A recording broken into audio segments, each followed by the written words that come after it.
Hello everyone, welcome to our channel Education Hotspot. So this is the next video with regard to your JKPSC 10+2 Sociology lecturer and हम लोग आपके important topics को in the form of marathon cover कर रहे हैं। 3 marathon video अब तक हम कर चुके हैं जहाँ पे हम मिसलेनियस टॉपिक कवर कर रहे हैं। फ्रॉम ऑल द यूनिट हम डिफरेंट टॉपिक ले रहे हैं। So this is the part 4th of the marathon, जिसमें अभी जो हम पहला टॉपिक ले रहे हैं वो हम ले रहे हैं ज्योतिबा फूले के बारे में, राइट। तो देखिए ज्योतिबा फुले, इनके पूरे नेम की अगर मैं बात करूँ तो the full name is Jyotirao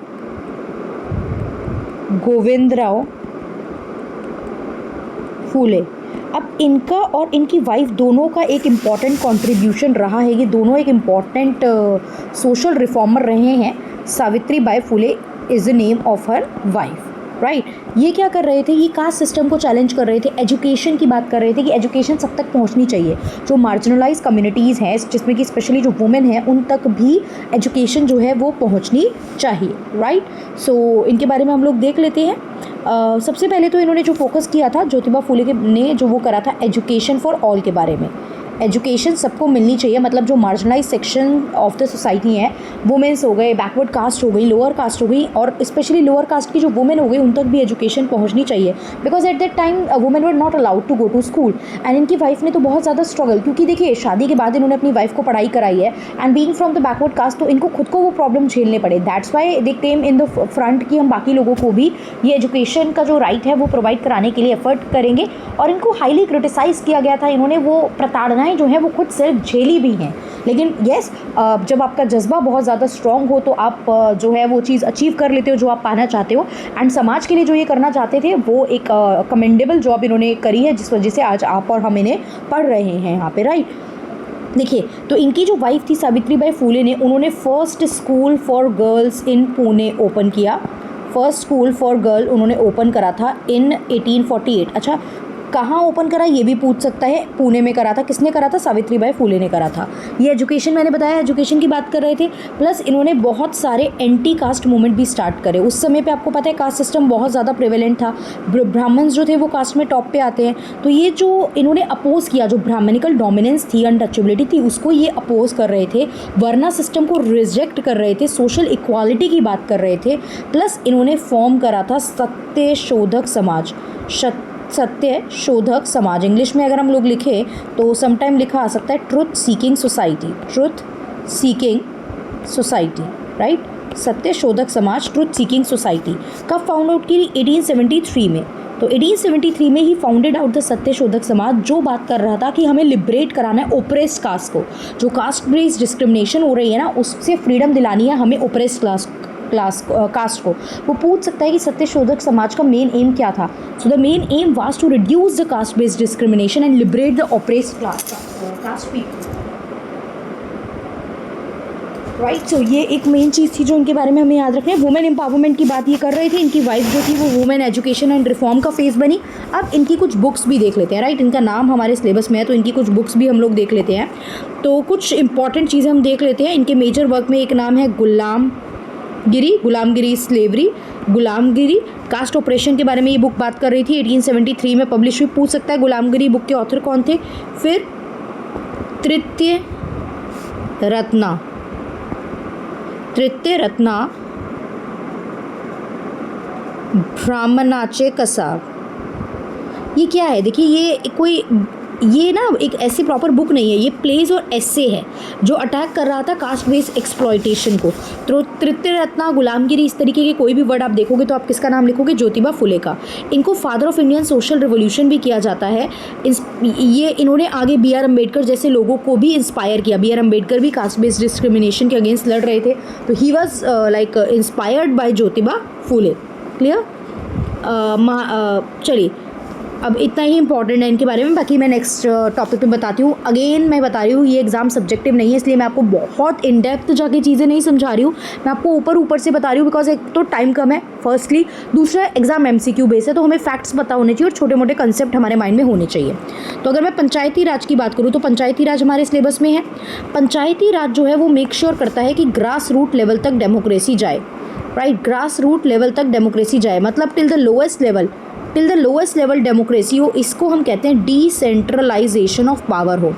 power सिर्फ कुछ लोगों के हाथ में ना रहे till the lowest level power जाए।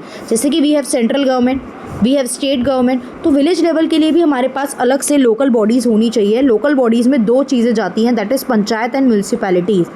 पंचायत एंड म्यूनसिपैलिटीज़, तो जब हमारा कॉन्स्टिट्यूशन बना था ना, तब panchayat and municipality was not the part. State government ही बाकी विलेजेस वगैरह को, सारे डिस्ट्रिक्ट विलेजेस सबको मैनेज करती थी। But it is very difficult for the state government, क्योंकि एक तो आप डायरेक्टली उन जगहों का पार्ट नहीं हो, वहाँ के इशूज़ आपको डायरेक्टली नहीं पता होते, और इतना बड़ा एरिया को कवर कर पाना भी मुश्किल था। दैट्स वाई हमने सोचा कि विलेजेस के लिए सेपरेट विलेज से रिलेटेड ही हमारे पास एक गवर्नमेंट होनी चाहिए। तो पंचायत मीन्स होता था जो एल्डरली लोग होते थे उनका रूल और उनका गवर्नेंस इनिशियल टाइम पे, राइट। लेकिन बाद में यहाँ पे अपने डेमोक्रेटिक वे में इसको अप्लाई करा, और ये एक डेमोक्रेटिक डिसेंट्रलाइजेशन का एग्जांपल है। डिसेंट्रलाइजेशन का मतलब मैंने बताया, पावर और अथॉरिटी जो है नीचे आगे से आगे क्या कर रहे हो, ग्रांट कर रहे हो। अच्छा, इसका जिक्र मनुस्मृति अर्थशास्त्र जो कि कौटिल्य ने लिखी थी उसमें भी होता है। एंड इवन महात्मा गांधी भी, आपको पता होगा, महात्मा गांधी का भी एक इंपॉर्टेंट कंसेप्ट है, that is Gram Swaraj, self rule की बात करते हैं वो भी, राइट। सेल्फ रूल की बात करते हैं, विलेज का सेल्फ रूल, मतलब विलेज के पास भी पावर होनी चाहिए टू रूल, राइट। तो इसको हमने अडॉप्ट किया। अच्छा, एक कमेटी की रिकमेंडेशन पे पंचायत वगैरह और ये जो आपने इंक्लूड करा है, शुरू में नहीं था ना, हम आज़ादी के जस्ट बाद नहीं आया, या 1950 में जब कॉन्स्टिट्यूशन बना तब ये नहीं था पार्ट, ये लेटर ऑन इसको इंक्लूड किया गया on the recommendation of Balwant Rai Mehta committee. बहुत सारी अलग अलग कमेटी आ रही थी जिनकी डिस्कशन चल रही थी, जिनकी मीटिंग्स चल रही थी, but at the end Balwant Rai Mehta committee की रिकमेंडेशन के बेसिस पे आपने ये जो है उसको फॉर्म किया। और हमारे पास यहाँ पे 2 चीज़ें हैं, आपने कॉन्स्टिट्यूशन में इनको इंक्लूड करा by the form of 73rd CAA's constitutional amendment act 1992 and 74th constitutional amendment act 1992। तो ये 73rd में हम लेके आए थे पंचायत को, ये भी पूछ सकता है कौन से अमेंडमेंट एक्ट के थ्रू आया, एंड 74th के थ्रू हम लेके आए थे म्यूनसिपैलिटी को, राइट। तो 73rd and 74th constitutional amendment act was related to the local bodies, जिसमें 73rd was of panchayat and 74th was of municipality.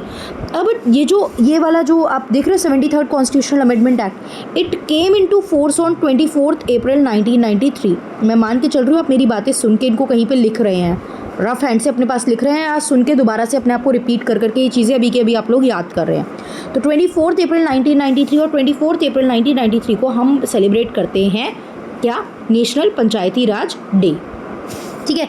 अब ये जो है ये 3 टायर सिस्टम पे बेस है, जो पंचायत है वो 3 टायर सिस्टम पे बेस है, जिसमें सबसे लोएस्ट लेवल पे आपका क्या जाता है, ग्राम पंचायत। सबसे पहले हमारा लोएस्ट लेवल पे जाता है ग्राम पंचायत, जो गांव के लोग चुनते हैं इसके मेंबर को, लोएस्ट लेवल है। इसको एक सरपंच हेड करते हैं और गांव के लोग इसको चुनते हैं। फिर इसके ऊपर जाती है पंचायत समिति, जिसको ब्लॉक समिति भी बोलते हो, पंचायत समिति या फिर ब्लॉक समिति भी बोलते हैं, राइट। ये इंटरमीडिएट मिडिल लेवल पे जा रहा है। ये एक तहसील हम इसको बोलते हैं, तहसील का काम करता है। और ये जो है ये ग्राम पंचायत एंड ऊपर, इसके ऊपर जाती है जिला परिषद, हाईएस्ट लेवल पे जाती है जिला परिषद। जिला परिषद में कोऑर्डिनेशन बना के रखने का काम करता है, क्योंकि ये मिडिल लेवल पे है, राइट। मेंबर्स जो है वो कौन इलेक्ट करता है, ग्राम पंचायत के मेंबर इलेक्ट करते हैं पंचायत समिति के मेंबर को। फिर जिला परिषद हाईएस्ट लेवल होता है, ये पूरे डिस्ट्रिक्ट को कवर कर रहा है। ये पंचायत समिति को सुपरवाइज करता है, उनको सुपरवाइज कर रहा है, उनके वर्क और उनके फंक्शन को। हर 5 साल बाद इलेक्शन होते हैं। मिनिमम एज यहाँ पे इलेक्ट होने की अगर पूछी जाए तो एज जो है वो आपकी 21 ईयर्स होती है। 5 साल बाद इलेक्शन होते हैं। इनके पास पैसा स्टेट गवर्नमेंट से, लोकल टैक्स जो ये कलेक्ट करते हैं, कई बार सेंटर कुछ स्कीम होती है सेंटर की, उनसे इनके पास पैसा जाता है। और SC ST और वुमेन को 33% का रिजर्वेशन मिलता है। ये कुछ फैक्ट्स मैं बता रही हूँ सीधे सीधे, जिनसे क्वेश्चन बन सकता है या पूछ सकता है, which of the following statement with regard to the panchayati raj was correct और इनकरेक्ट, राइट। तो 5 साल के लिए होता है, 21 साल एज है, 33% रिजर्वेशन मिलता है SC ST एंड वुमेन को। 73rd कॉन्स्टिट्यूशनल अमेंडमेंट एक्ट आया था 1992 में, राइट। 1993 24 अप्रैल को आप सेलिब्रेट करते हो क्या, Panchayati Raj day. 74th constitutional amendment act 1992 was related to municipality. 3 tier system है, ग्राम पंचायत, पंचायत समिति एंड जिला परिषद। दिस इज़ द सीक्वेंस, ये आपको याद रखना है, clear. This is the sequence जो आपको याद रखना है। बलवंत राय मेहता कमेटी कब अपॉइंट की गई थी, अच्छा मैंने नाम बताया, कब अपॉइंट की गई थी ये भी याद रख लो, 1957 में, 1957 में। और इस बलवंत राय मेहता कमेटी की ही रिकमेंडेशन थी कि पंचायती राज में ये 3 टायर सिस्टम आप लोग जो है वो फॉलो करके चलोगे, आई होप ये चीज़ें समझ में आ रही हैं और किसी तरीके का कोई डाउट किसी को भी नहीं है, राइट। चलिए अब हम लोग बात करते हैं माइग्रेशन की। माइग्रेशन, आपको पता है migration means what? Migration means shifting of from one place to another. Migration भी आपका यूनिट 9 अर्बन सोसाइटी का पार्ट है, राइट। तो migration is shifting from one place to another. Migration के कुछ पैटर्न्स होते हैं, लाइक रूरल टू रूरल, गांव से गांव, जो विच इज़ वेरी रेयर कि इंसान गांव से गांव में शिफ्ट होके जा रहा है। फिर होता है शहरों से गांव से शहरों में आ रहे हो, विच इज़ वेरी कॉमन, ये बहुत कॉमन फॉर्म है। फिर होता है एक अर्बन से urban area, for example Delhi से बैंगलोर कोई शिफ्ट हो गया, अगेन वेरी ठीक है, काफ़ी हद तक ये भी देखने को हमें मिल जाता है। एक होता है अर्बन से रूरल, ये भी बहुत रेयर था, बट आप देखते हो कोविड-19 के टाइम पे जो हमने माइग्रेशन देखी थी वो यही देखी थी कि लोग जो था शहरों से गाँव की तरफ जा रहे थे।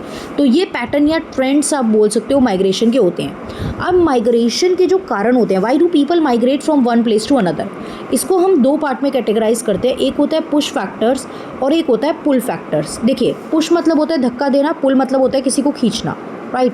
तो push factor are all those factor जो आपको मजबूर कर रहे हैं कि आप अपनी जगह, जिस जगह रह रहे हो, आप वो जगह छोड़ के दूसरी जगह जा रहे हो। And pull factor are all those factor जो आपको अट्रैक्ट कर रहे हैं कि आप इस जगह पे आइए। तो जो भी नेगेटिव एक तरीके से चीज़ें हैं वो पुश फैक्टर होगी। फॉर एग्जाम्पल, आप अपनी जगह से दूसरी जगह जा रहे हो, क्यों? क्योंकि आपके यहाँ पे पुअर एजुकेशन सिस्टम है, आपके यहाँ पे पुअर हेल्थ फैसिलिटीज़ है, आपके यहाँ पे अनएम्प्लॉयमेंट है, लेट्स से आपके यहाँ पे क्लाइमेट उतना अच्छा नहीं है, पुअर क्लाइमेट, आपके यहाँ पे रहन सहन का तरीका lack of standard of living है, आपके यहाँ पे इंफ्रास्ट्रक्चर उतना अच्छा नहीं है। मैं सारे पुश फैक्टर ही बता रही हूँ क्योंकि पुल इसके उल्टे ही हो जाएंगे फिर सारे। आपके यहाँ पे फॉर एग्जांपल लैक ऑफ ये पुल फैक्टर नहीं है, ये सब अभी पुश ही चल रहे हैं। लैक ऑफ इंफ्रास्ट्रक्चर है, आपके यहाँ पे इंफ्रास्ट्रक्चर उतना अच्छा नहीं है, राइट। तो ये सारे एक तरीके से क्या है, पुश फैक्टर के एग्जाम्पल हो जाते हैं, राइट। ये चीज़ें आपके यहाँ पे, या फिर आपके यहाँ पे वॉर लाइक सिचुएशन है, या फिर बहुत ज़्यादा किसी बात पे दंगे होते रहते हैं, कम्युनल राइट्स वगैरह होते रहते हैं। तो ये सब वो कारण हो सकते हैं जो आपको मजबूर करते हैं कि आप अपनी जगह छोड़ के दूसरी जगह जा रहे हैं। पुश फैक्टर, ये आपकी जगह पे अच्छी चीज़ें नहीं हैं जो आपको मजबूर कर रही हैं कि आप यहाँ से जाइए। पुल फैक्टर आपको जो चीज़ें अट्रैक्ट कर रही हैं, जिस जगह आप जा रहे हो वहाँ पे एजुकेशन फैसिलिटी अच्छी होंगी, हेल्थ अच्छा होगा, आपको एम्प्लॉयमेंट अपॉर्चुनिटी मिल रही होगी, वहाँ का क्लाइमेट अच्छा होगा, स्टैंडर्ड ऑफ लिविंग अच्छा होगा, वहाँ पे इंफ्रास्ट्रक्चर अच्छा होगा, वहाँ पे पीजेंट क्लाइमेट जो है रहने लायक सिचुएशन होंगी, वॉर लाइक सिचुएशन नहीं होगी। तो ये सब जो है वो क्या होता है, push and pull factor of the migration होते हैं। क्लियर? आई होप समझ में आ रही हैं चीज़ें एंड किसी को किसी तरीके का कोई डाउट नहीं है यहाँ पे, राइट। बाकी जो भी डाउट आएगा आप लोग मुझे कमेंट करके बता सकते हैं। आई विल ट्राई कि मैं मैक्सिमम जो है टॉपिक जो है वो यहाँ पे आपके कवर कराऊँ। अगला टॉपिक अब हम लोग ले लेते हैं अबाउट द मार्जिनलाइजेशन। देखिए, मार्जिनलाइज होता क्या है? मार्जिनलाइज ग्रुप वो ग्रुप होते हैं जिनके साथ इक्वल ट्रीटमेंट नहीं हुआ है। इक्वल ट्रीटमेंट नहीं हुआ है, इक्वल ट्रीटमेंट नहीं हुआ मतलब जिन्हें इक्वल अपॉर्चुनिटीज़ नहीं मिली, इक्वल अपॉर्चुनिटीज़ नहीं मिली, उन्हें बराबर अवसर नहीं मिले, उन्हें अच्छी एजुकेशन नहीं मिल पाई, उन्हें हेल्थ फैसिलिटीज़ नहीं मिल पाई, उन्हें कमाने के अवसर नहीं मिल पाए हैं बराबर। तो उन्हें सोशल और इकोनॉमिक फॉर्म में समाज में डिस्क्रिमिनेशन झेलनी पड़ी, उन्हें समाज में पीछे रखा गया, उन्हें समाज में डिस्क्रिमिनेशन झेलनी पड़ी, उन्हें समाज में पीछे रखा गया। अब ये डिस्क्रिमिनेशन कास्ट बेसिस पे हो सकती है, कास्ट बेसिस पे हो सकती है। आप देखते हो जो शेड्यूल कास्ट वगैरह, दलित्स, अनटचेबिलिटी देखने को मिल रही थी, तो कास्ट बेसिस पे डिस्क्रिमिनेशन हो रही थी। ट्राइब्स के बेसिस पे भी आप कर सकते हो, जैसे शेड्यूल ट्राइब्स को बिल्कुल पीछे रखा गया था। क्लास के बेसिस पे भी कर सकते हो, रिच एंड पुअर। रिच जो है वो अपर क्लास से बिलोंग करते हैं एंड पुअर जो है वो लोअर क्लास से बिलोंग करते हैं। जेंडर के बेसिस पे कर सकते हो, मेल फीमेल वुमेन के साथ जो इनजस्टिस हुई, फिर LGBTQ कम्युनिटी है, ट्रांसजेंडर वगैरह है, तो मल्टीपल फॉर्म में। अच्छा, अपनी जो है वेलबींग के बेसिस पे, जैसे कि जो लोग डिसेबल्ड होते हैं उनके साथ भी डिस्क्रिमिनेशन होती है। तो all these groups are the marginalise group, they all are the marginalise group, जिनको क्या करने की ज़रूरत है? देखिए, जिनको अवेयरनेस देने की ज़रूरत है। गवर्नमेंट उनको प्रोटेक्ट करने के लिए गवर्नमेंट मल्टीपल राइट्स बनाती है, तो उन्हें अपने राइट्स, अपने अधिकार के बारे में पता होना चाहिए। गवर्नमेंट को भी मेन स्ट्रीम में आके इनके अधिकारों को प्रोटेक्ट करना चाहिए, इनके लिए कुछ ऐसे कानून, इनके लिए कुछ ऐसी पॉलिसीज़ बनानी चाहिए जिससे ये लोग भी मेन स्ट्रीम का हिस्सा बन सकें। जो समाज में इन्हें सोशली इकोनॉमिकली पीछे होने के चक्कर में इनको जो डिस्क्रिमिनेशन और इनक्वालिटी फेस करनी पड़ रही है, तो वो ये मेन स्ट्रीम में आ सके। अब ऑब्जेक्टिव पेपर में ये सब कहानी तो नहीं पूछेगा, लेकिन फिर भी अच्छा आपको समझ में आ गया है कि ये कंसेप्ट क्या है, आपको ये समझ में आ गया है ये कंसेप्ट क्या है। अब अगर आप अपनी यूनिट देखेंगे तो आप देखेंगे कि आपकी जो लास्ट यूनिट है उसका एक पार्ट है कि आपको मार्जिनलाइज सेक्शन के बारे में बताना है, जिसमें आपका ज्योतिबा फुले, अंबेडकर, गांधी एंड लोहिया व्यू के बारे में बात की है कि इन लोगों के views on the marginalise section क्या हैं, राइट। तो अब मैंने मार्जिनलाइज सेक्शन में बताया कि कौन कौन लोग जा सकते हैं, राइट। मैंने आपको बताया मार्जिनलाइज में कौन कौन लोग जा सकते हैं। तो ज्योतिबा फुले पे तो मैंने अभी आपको बता दिया कि इन्होंने कास्ट को लेके काम किया है। ज्योतिबा फुले का तो मैंने आपको अभी बताया कि ये एंटी कास्ट मूवमेंट पे काम कर रहे थे, एंटी कास्ट मूवमेंट पे ब्राह्मणिकल जो डोमिनेंस थी कास्ट सिस्टम की उसको ये क्रिटिसाइज़ कर रहे थे। गर्ल्स के लिए अपनी वाइफ के साथ मिलके इन्होंने स्कूल भी ओपन किया पुणे में। जो शूद्रास वगैरह थे उनके अपलिफ्टमेंट, जो दलित से जो शूद्रास ग्रुप में आते थे उनके अपलिफ्टमेंट के लिए काम कर रहे हैं। सत्यशोधक समाज बनाया, गुलामगिरी बुक लिखी, तो इनके बारे में तो मैं आपको स्टार्टिंग में बता चुकी हूँ। ये एजुकेशन फॉर ऑल सब की बात कर रहे थे, राइट। उसके बाद आते हैं हम लोग अगले पर्सन पे, शॉर्ट में ही बता रही हूँ मैं, राइट। बी.आर. अम्बेडकर पे। बी.आर. अम्बेडकर भी बहुत एक इम्पॉर्टेंट नाम है, इन्हें हम फादर ऑफ इंडियन कॉन्स्टिट्यूशन भी बोलते हैं। हमारा संविधान के ड्राफ्टिंग कमेटी के चेयरमैन रहे हैं और इन्होंने भी कास्ट के कास्ट के अगेंस्ट बहुत सारे काम किए हैं, जो कास्ट डिस्क्रिमिनेशन के अगेंस्ट बहुत सारे काम करे हैं। तो ये कम्प्लीटली बात करते थे किस चीज़ के लिए, annihilation of caste, annihilation of caste, Dalit empowerment की बात ये करते थे, क्योंकि ये खुद एक दलित अनटचेबल फैमिली में बॉर्न हुए थे, तो कास्ट डिस्क्रिमिनेशन के बारे में इनको काफ़ी कुछ पता था। ये हिंदुइज़्म के बेसिस पे जो कास्ट हियरार्की सेट है ना, उसको जो है वो डिनाई करते थे और बाद में ये कन्वर्ट हो गए थे बुद्धिज़्म में। बाद में इन्होंने अपने आप को कन्वर्ट भी करा लिया था बुद्धिज़्म में। इंडियन कॉन्स्टिट्यूशन के बारे में मैंने आपको बताया कि इन्होंने जो है इंडियन कॉन्स्टिट्यूशन फ्रेम करा है, उसमें आप देखते हो SC/ST को रिजर्वेशन भी दिए गए हैं, उनको लीगल राइट्स भी दिए गए हैं।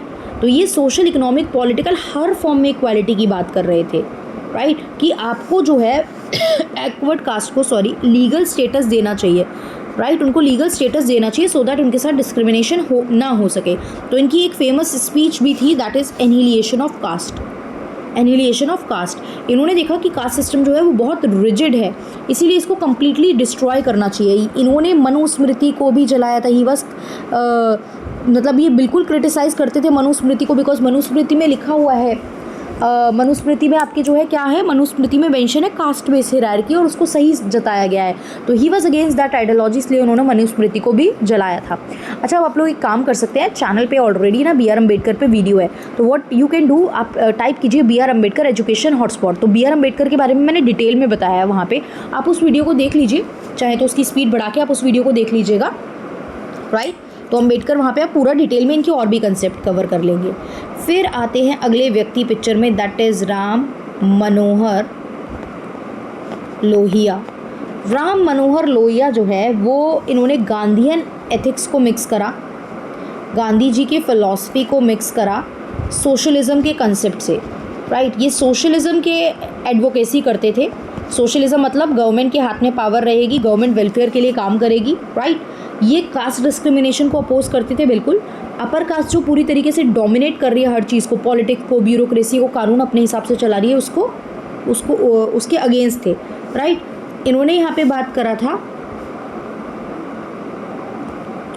चौखंबा, अगर इस तरीके का आपसे वर्ड पूछता है ना, चौखंबा राज। चौखंबा राज मतलब कि डिसेंट्रलाइज पावर रहनी चाहिए 4 लेवल पे, पावर डिसेंट्रलाइज होनी चाहिए, मतलब सिर्फ आपको इतना याद रखना है। तो चौखंबा राज की इन्होंने बात की। इन्होंने बोला कि 50% तक रिजर्वेशन मिलना चाहिए बैकवर्ड कास्ट, वुमेन, माइनॉरिटी को, राइट। चलिए,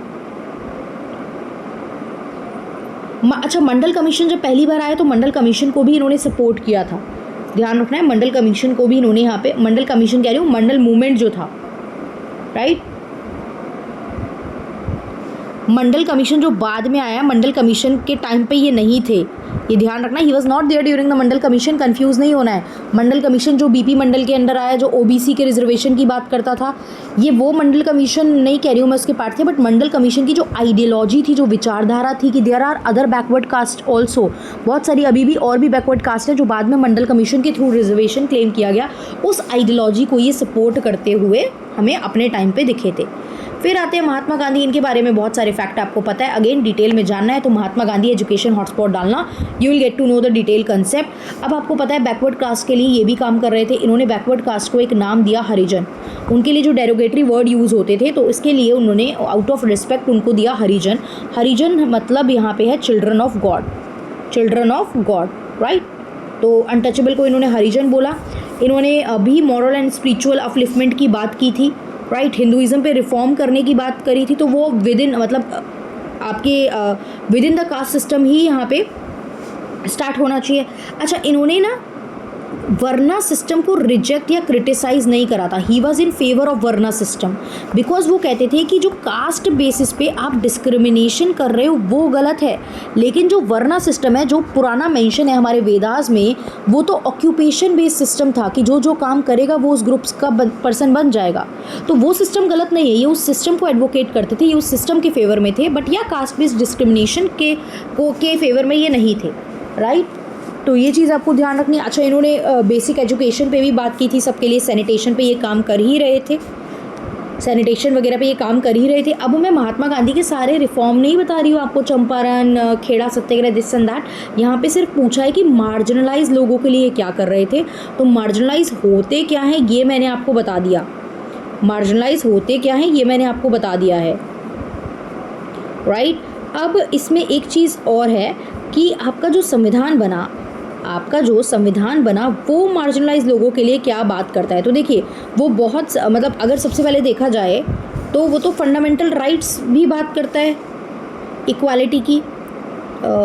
तो हम हेडिंग दे सकते हैं कॉन्स्टिट्यूशन एंड मार्जिनलाइज, कॉन्स्टिट्यूशन। अब मार्जिनलाइज में आपको पता है ना, काफ़ी सारे एससी भी चले गए, एसटी भी चले गए हैं, आपके वुमेन चले गए हैं, डिसेबल पीपल चले गए, सब लोग आपके जो सारी कास्ट वगैरह ये सब चीज़ें ये सब इसमें जा रही हैं, राइट। तो कॉन्स्टिट्यूशन, देखिए कॉन्स्टिट्यूशन का मेजर फोकस है कि सबको इक्वालिटी हो, डिग्निटी से सब अपनी लाइफ जिए, सबके सोशल जस्टिस हो। तो आपके जितने भी फंडामेंटल राइट्स हैं जो आर्टिकल 12 से आर्टिकल 35 तक है, आर्टिकल 12 से आर्टिकल 35 तक हमारे फंडामेंटल राइट है, वो मेक श्योर करते हैं कि जो है इक्वालिटी बनी रहे, डिग्निटी बनी रहे, राइट, डिस्क्रिमिनेशन ना हो। ये फंडामेंटल राइट का काम यही है। फंडामेंटल राइट सिटीजन्स को मिलते हैं और अगर ये फंडामेंटल राइट आपके कोई भी वायलेट करता है, ब्रेक करता है, तो you can straight away appeal in the supreme court. ये fundamental right are the basic right of every citizen of the country. So I don't know आप लोगों को पता है या नहीं, बट मैं एक एक करके आप लोगों को फंडामेंटल राइट्स बता देती हूँ, बिकॉज एग्जाम में सीधा सीधा फंडामेंटल राइट पूछ सकता है, that which fundamental right talk about this, या आप सीधा पूछ लिया आर्टिकल 14, 15, व्हाटएवर 17 किसकी मतलब किस चीज़ की बात करते हैं, या फिर हो सकता है मैचिंग भी दे दे, लेफ्ट साइड में फंडामेंटल राइट और उसकी एक्सप्लेनेशन दी हो और बोलेगा मैचिंग कीजिए, राइट। तो चलिए देखते हैं आर्टिकल, मैं बहुत डिटेल में, देखिए फंडामेंटल राइट पे 3 घंटे की क्लास भी हो सकती है, but I am not here to teach you at the UPSC level पे, मैं नहीं बता रही हूँ, दिन कम है और सीधा ऑब्जेक्टिवली चीज़ें कवर करनी है, और मैं अभी आपको पूरा डिटेल सिलेबस नहीं बता रही हूँ, तो मैं टॉप ओवरव्यू देने की कोशिश कर रही हूँ, तो still I am trying my best, मैं जितना ज़्यादा आप लोगों को कवर और रिवाइज करा पाऊँ उतना करा पाऊँ। तो आई होप ये चीज़ आपकी हेल्प कर रही है, एंड अगर हेल्प कर रही है तो please do let me know in the comment box, because your comment is the only motivating factor for me right now. Again I can show you कि मॉनेटरी बेनिफिट नहीं होता है, इफ़ यू मतलब अगर आप लोगों को बिलीव नहीं हो रहा है तो मैं आपको शो भी कर सकती हूँ स्क्रीनशॉट दिखा के कि अराउंड 141 आवर्स का वॉच टाइम जिस वीडियो पे भी आ रखा है ना, मैं तो खुद शौक हूँ, क्योंकि मुझे देखिए बहुत टेक्निकल नॉलेज नहीं है। मैं यूट्यूब पे ना बहुत ज़्यादा कि मेरी वीडियो कैसे वायरल होगी, वीडियो में कैसी चीज़ें आएंगी, मतलब मैं वो चीज़ मुझे नहीं आती है करनी, मैं एक्सेप्ट कर रही हूँ ये चीज़ को कि मुझे वो सब काम नहीं आता है कि कैची थंबनेल लगाओ, कैची आप वो टैग्स डालो। आप देखेंगे मेरी बहुत सारी यूट्यूब की वीडियो पर तो टैग्स भी नहीं डले हुए हैं, क्योंकि मतलब नहीं उस जगह पे दिमाग चला पाती वो भी, और उतना पढ़ाने में टाइम लग जाता है, तो उसके अलावा उतना टाइम भी नहीं बचता है कि मैं ये सब काम कर पाऊँ। मेरी कोई बहुत बड़ी टीम नहीं है। So what you can do is just show your like if you are getting any benefit, तो आप उसको कमेंट फॉर्म में शो कर सकते हो और इस वीडियो को जो लोग इस एग्ज़ाम की प्रिपरेशन कर रहे हैं उन तक पहुंचा सकते हैं। चलिए तो हम लोग बात कर लेते हैं, सीधा आर्टिकल्स की बात करते हैं, और उसके बाद वील एंड दिस मैराथन। और इससे आपकी ये यूनिट तो पूरी ख़त्म हुई है और बाकी यूनिट्स के हमने कुछ टॉपिक भी कवर कर लिए हैं। तो आर्टिकल 14 जो है वो बात करता है इक्वालिटी बिफोर लॉ की। इक्वालिटी बिफोर लॉ की जो इक्वल प्रोटेक्शन देता है लॉ की सारे मार्जिनलाइज ग्रुप को, राइट। यहाँ पे कोई डिस्क्रिमिनेशन नहीं होगी किसी भी बेसिस पे। आर्टिकल 15 जो है वो बात करता है प्रोहिबिशन ऑफ डिस्क्रिमिनेशन, राइट। मैं मेजर पार्ट बता रही हूँ, इसके सब पार्ट नहीं बता रही हूँ सारे। Prohibition of discrimination, that is no discrimination on the basis of religion, race. ये भी पूछ सकता है कौन कौन से बेसिस की बात की गई है आर्टिकल 15 में। रिलीजन, रेस, कास्ट, सेक्स और प्लेस ऑफ बर्थ, इनमें से किसी भी बेसिस पे कोई डिस्क्रिमिनेशन नहीं होगी। तो वो बेसिस भी पूछ सकता है कि आर्टिकल 15 में जो प्रोहिबिशन ऑफ डिस्क्रिमिनेशन की बात की गई है वो किस किस बेसिस पे की गई है, राइट। जिसमें से आर्टिकल 15 का ये जो क्लॉज 3 है वो स्पेशल प्रोविज़न की बात करता है वुमेन एंड चिल्ड्रन के लिए, राइट। एंड 15 क्लॉज 4 जो है वो स्पेशल प्रोविज़न की बात करता है socially and educationally backward cast के लिए, socially and educationally backward classes, यानी कि SC एंड ST अगर मैं बात करूँ तो, राइट, SC एंड ST। तो 15(3) वुमेन एंड चिल्ड्रन के लिए, 15(4) socially and educationally backward caste जो SC एंड ST होते हैं। देखिए SC and ST are not the economically backward group. ये भी पूछ सकता है, ध्यान रखना, SC और ST को जो आप रिजर्वेशन देते हो वो क्यों दे रहे हो, किस बेसिस पे दे रहे हो, because they are socially and educationally backward, not economically backward, right.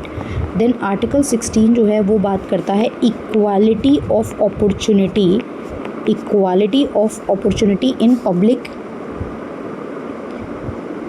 Opportunity in public employment, मतलब कि सबको बराबर अपॉर्चुनिटी मिलनी चाहिए। अगर कोई वैकेंसी, पब्लिक एम्प्लॉयमेंट क्या होता है, गवर्नमेंट वैकेंसी अगर निकल रही है, राइट, तो वो चीज़ आपको वहाँ पे बराबर जो है वो अपॉर्चुनिटी सबको मिलनी चाहिए। अच्छा, रिजर्वेशन बिल्कुल मिल सकता है, राइट, रिजर्वेशन बिल्कुल मिल सकता है। परमिट से बैकवर्ड क्लासेस के लिए रिजर्वेशन की बात यहाँ पे की जाती है। चलिए नेक्स्ट देखते हैं article 17, again very important. Article 17 clear cut बात करता है अबॉलिशन ऑफ अनटचेबिलिटी की। अनटचेबिलिटी तो किसी भी फॉर्म में एक्सेप्टेबल है ही नहीं, अबॉलिशन ऑफ अनटचेबिलिटी। आर्टिकल 19 बात करता है freedom of speech and expression की, राइट। इसमें आपको देखिए, for example if you want to travel from one place to another, one state to another in India, तो भी आप कर सकते हो, राइट। जैसे कुछ रिलीजियस फॉर्म में, जैसे अगर हम देखें तो सिखिज़म में कृपान वगैरह कैरी करने की बात होती है तो वो आप कर सकते हो। तो ये कि आपको कुछ चीज़ों की, आपको अगर फॉर एग्जांपल प्रोटेस्ट करना है तो आप पीसफुल प्रोटेस्ट कर सकते हो। तो ये आपको अपनी बातें रखने की, अपने आप को एक्सप्रेस करने की जो पावर है वो ये आर्टिकल देता है। फिर आता है आर्टिकल 21।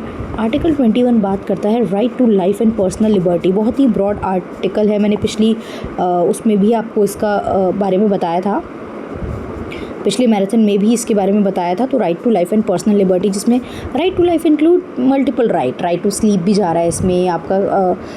राइट टू लाइफ में आपका जो है क्लाइमेट को लेके आपको प्रॉपर ड्रिंकिंग वाटर मिले, सेफ़ एनवायरनमेंट मिले, ये सब चीज़ें इसमें जाती हैं, राइट। तो ये जो आर्टिकल थे, ये कुछ आर्टिकल है, मैंने सारे राइट नहीं बताए हैं। ये कुछ आर्टिकल आपकी मार्जिनलाइज ग्रुप को प्रमोट करने के लिए, मार्जिनलाइज ग्रुप को प्रोटेक्ट करने की बात करते हैं। तो ये सारे थे फंडामेंटल राइट। इसके अलावा कुछ DPSP भी है, directive principle of state policy, जो स्टेट को गाइडलाइंस होती है कि स्टेट को ये चीज़ें करनी चाहिए, राइट। स्टेट के लिए गाइडलाइंस होनी चाहिए। स्टेट मतलब क्या, सरकार के लिए गाइडलाइन होती है कि गवर्नमेंट को यही चीज़ें करनी चाहिए। तो उसमें भी कुछ ऐसी बातें लिखी गई है, जैसे कि आर्टिकल 38 बात करता है कि स्टेट को कोशिश करनी चाहिए, state shall strive to promote the welfare of the people. State को कोशिश करनी चाहिए कि वो वेलफेयर प्रमोट करेगा, राइट। कैसे, social, economical and political justice वो प्रोवाइड करेगा। तो वेलफेयर ऑफ द पीपल की बात करता है। Article 39 equal rights to livelihood. भैया सबको थोड़ा बहुत क्या दो, सबको कमाने के अवसर दो। Equal livelihood, equal pay for equal work भी इसी का पार्ट होता है, equal pay for equal work. तो ये सब हमारे क्या है, these are the certain article in the DPSP, right. फिर आता है article 46 which is also the part of DPSP। Article 46 क्या बात करता है? Special protection for SC and ST। Special protection अब गवर्नमेंट रिजर्वेशन की फॉर्म में देती है ना, special protection for schedule caste and schedule tribe. State promote करेगा educationally and economic interest of this weaker section. तो आप देखो ना, एजुकेशन के फॉर्म में इनको स्कूल्स में, कॉलेजेस में, जॉब्स में रिजर्वेशन जो है वो कई जगह पे देखने को मिलता है, सो दैट इनको प्रॉपर एजुकेशन मिल पाए और इनको इकोनॉमिक अपॉर्चुनिटी भी मिल पाए। क्लियर? चलिए, तो यार रिजर्वेशन को लेके कुछ आपके आर्टिकल्स हैं। कॉन्स्टिट्यूशन की मैं बात करूँ तो आर्टिकल 330 एंड 332 जो बात करता है reservation of seats of SC and ST in Lok Sabha and state assembly and state legislative assembly. तो Lok Sabha reservation of seats of SC and ST in Lok Sabha is article 330, reservation of seats of SC and ST in state legislative assembly is article 332। Clear? चलिए, और इसके अलावा पंचायती राज institution की बात की जाए तो 243D एंड 243T ये पंचायती राज इंस्टीट्यूशन के रिलेटेड जो है आर्टिकल है, जो ये कहता है कि reservation in the panchayati Raj institution and urban local body, Panchayati Raj institution PRI and urban local bodies ULB, urban local bodies में SC ST और वुमेन के रिजर्वेशन की ये बात करता है। तो ये आर्टिकल भी याद रखने हैं। 330 एंड 330 क्या बात करता है? Reservation of SC and ST in Lok Sabha, इन 332 बात करता है इन स्टेट लेजिस्लेटिव असेंबली, 243D बात करता है पंचायती राज इंस्टीट्यूशन में एंड 243T बात करता है अर्बन लोकल बॉडीज़ में। क्लियर? चलिए, तो ये कुछ आर्टिकल्स आप याद रख लीजिएगा। इसके अलावा जो फंडामेंटल राइट में आर्टिकल 29 एंड 30 भी हैं, जो आपके माइनॉरिटीज़ के कल्चरल और एजुकेशन राइट को प्रोटेक्ट करके चलने की बात करता है। कल्चरल एंड एजुकेशनल राइट को भी प्रोटेक्ट करता है, right. So these are the certain articles under the constitution जो आपको थोड़े से याद रखने हैं, क्योंकि सीधा सीधा यूनिट में हमें दिया गया है कॉन्स्टिट्यूशन एंड द मार्जिनलाइज। तो कॉन्स्टिट्यूशन एंड मार्जिनलाइज का मतलब यही है कि कॉन्स्टिट्यूशन कौन कौन से प्रोविज़न, कौन कौन से कॉन्स्टिट्यूशन के आर्टिकल जो है वो मार्जिनलाइज के राइट्स को प्रोटेक्ट करने की बात करते हैं। तो पहला जो टॉपिक है वो मार्जिनलाइज होते कौन है। अब ये सब्जेक्टिव पेपर नहीं है तो वो तो नहीं पूछेगा, उसमें SC ST women's gender basis पे आपके LGBT कम्युनिटी भी जाती है, राइट। ट्रांसजेंडर भी जाएंगे अगर ऑप्शन में आ गया कि कौन कौन लोग जाते हैं, डिसेबल्ड पीपल भी जाएंगे, सब मार्जिनलाइज में आते हैं, राइट। उसके बाद हमने मार्जिनलाइज के आपके बारे में व्यू पॉइंट भी देख लिए। ज्योतिबा फूले, BR अम्बेडकर, महात्मा गांधी, राम मनोहर लोहिया, इन्होंने क्या क्या वर्क करा है for the marginalise section, and then constitution क्या कहता है। तो ये यूनिट तो हमने पूरी देखी है। इसके अलावा मैंने दूसरी यूनिट से आपको माइग्रेशन का टॉपिक करा है। इस तरीके से हमने पंचायती राज इंस्टीट्यूशन के बारे में देखा है। तो आई होप चीज़ें समझ में आई हैं। इस वीडियो में इतना ही करते हैं, अगली वीडियो में कुछ और टॉपिक्स करेंगे। बाकी आप लोगों को जो भी डाउट है आप मुझे बता सकते हैं कि ये टॉपिक्स में डाउट है। I will also try to include that doubt in the next marathon session. So yeah, that's all for this video. Thank you everyone. See you in the next video with the further topics.